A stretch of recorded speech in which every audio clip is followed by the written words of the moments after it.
Ça va et toi, Florence? Nickel. Alors explique-nous, depuis la sortie de l'école en 92, ce qui s'est passé sur les 20 dernières années. Donc, je vais quand même le dire, honnêtement, on a fait un tout petit peu de révision sur les questions, juste pour que ça ait l'air un peu préparé, même si ça ne l'est pas. Donc, effectivement, j'ai quitté l'école en 92, après avoir d'ailleurs fait 2 ans de doctorat aux États-Unis.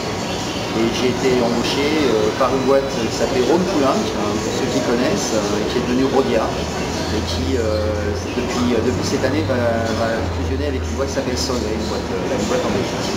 Donc j'ai démarré assez en ligne avec mes études, c'est-à-dire en recherche sur des programmes de formulation avec des tensioactifs, puisque Rhône Poulenc avait acquis un certain nombre de boîtes de tensioactifs.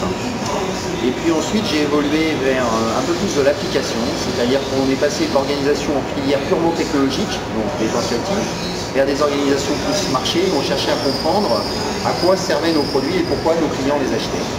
Et il a été créé un marché dit pétrole, un marché de l'énergie, et on vendait à cette époque-là des produits, différents produits, d'ailleurs pas que des tensioactifs, une gamme de produits assez développée dans ce marché-là, et j'étais en charge plus du développement que de la recherche.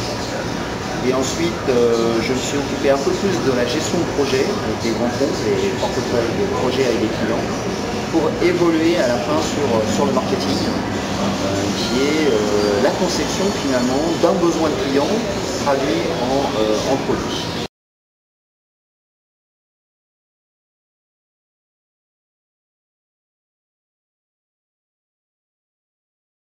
C'est intéressant ton expérience en business et marketing.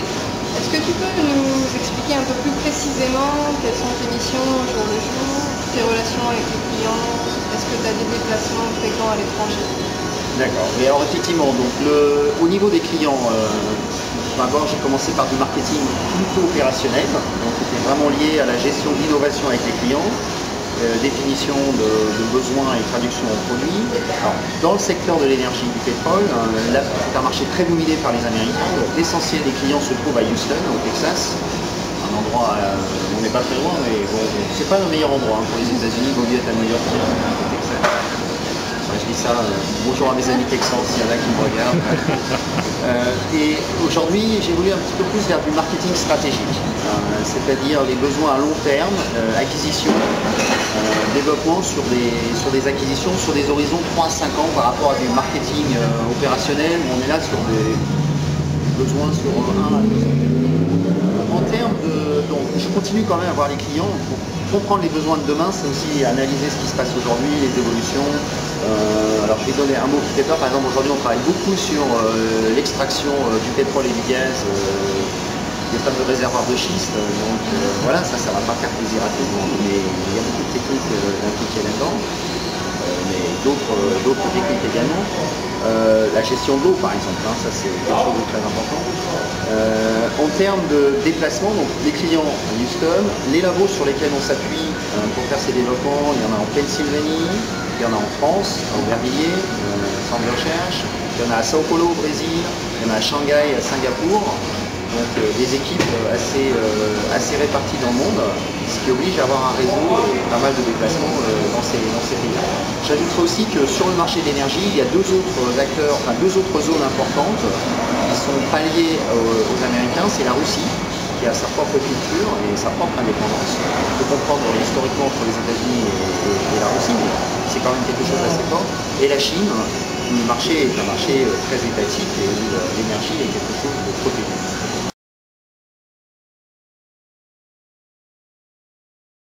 À la suite de la question de Florence sur les sources d'information, donc effectivement ça s'appuie sur plusieurs réseaux, donc les réseaux clients, les réseaux experts.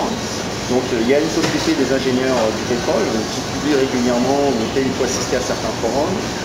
Il y a des opérateurs pétroliers, comprendre les besoins des opérateurs, le développement des gisements sur le long terme. Donc tout ça, ça fait une source d'information qui sert d'appui, de base pour partager les clients.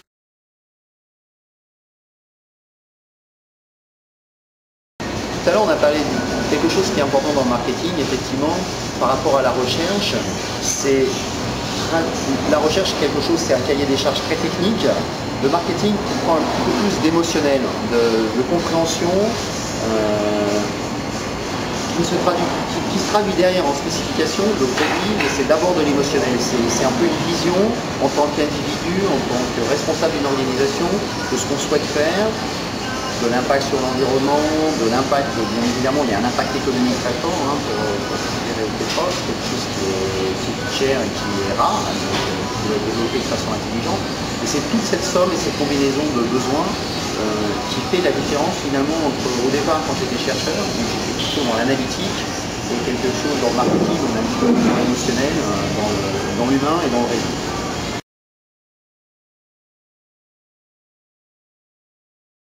Pour travailler dans le marketing et dans le business, quel trait de caractère, quelles compétences tu penses qu'il faut avoir? Alors, deux choses. D'abord le réseau, confronter beaucoup d'informations qui peuvent être parfois différentes, puisqu'on s'appuie sur des discussions avec des humains, donc il n'y a pas une vision commune, il y a aussi autant d'individus. Donc même à l'intérieur d'une organisation ou d'un groupe, il y a quand même des avis un peu différents, il faut croiser ces sources d'informations. C'est du contact humain, du réseau. Je pense que c'est vraiment les choses qu'on développe, et c'est vrai que c'est avec l'expérience qu'on apprend à prendre de l'information, à prendre de la distance, à croiser, et analyser, à reposer les questions, à croiser les informations.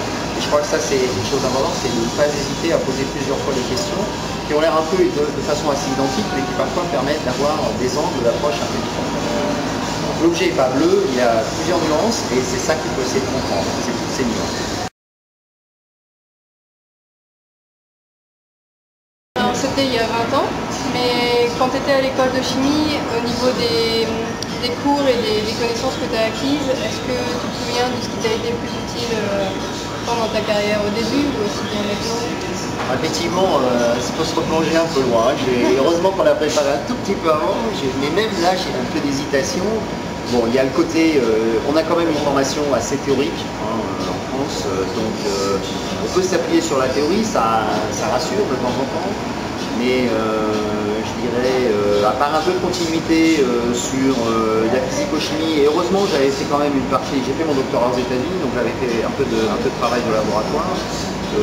Non, ensuite, je dois le dire, hein, par la suite, c'est quand même vraiment l'expérience qui est le plus important finalement dans une carrière. Avoir un bagage technique, ça réconforte, c'est ce qui déclenche souvent l'embauche, puisque les recruteurs sont des gens assez conservateurs, donc ils aiment bien regarder ce qu'on a fait avant d'embaucher, mais passer 3-4 ans dans une boîte finalement, c'est plutôt l'expérience qu'on gagne qui fait la différence.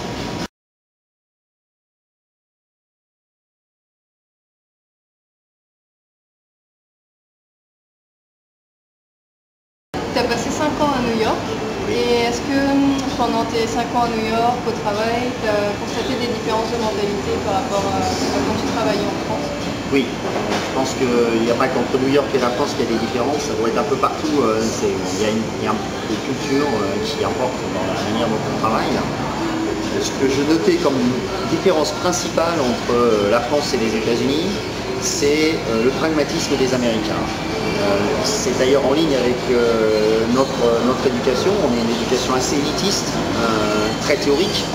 Donc on théorise beaucoup avant de se lancer dans un problème. Les Américains ont une approche beaucoup plus pragmatique.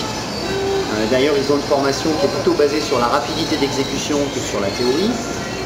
Et ça, c'est une force essentielle dans certaines boîtes. C'est-à-dire qu'une fois qu'on a bien défini le problème, tout le monde s'aligne et on y va à fond pour résoudre. Et la solution n'a pas besoin d'être parfaite. Si elle répond au moins à 80% de l'objectif, c'est considéré comme un succès. Et c'est une grande différence. Et j'avoue que travailler avec des équipes françaises et américaines, c'est quelque chose d'assez avantageux parfois, parce qu'on arrive à bien conceptualiser les problèmes et derrière, dans la réalisation, avec les Américains en général, ça se passe très bien.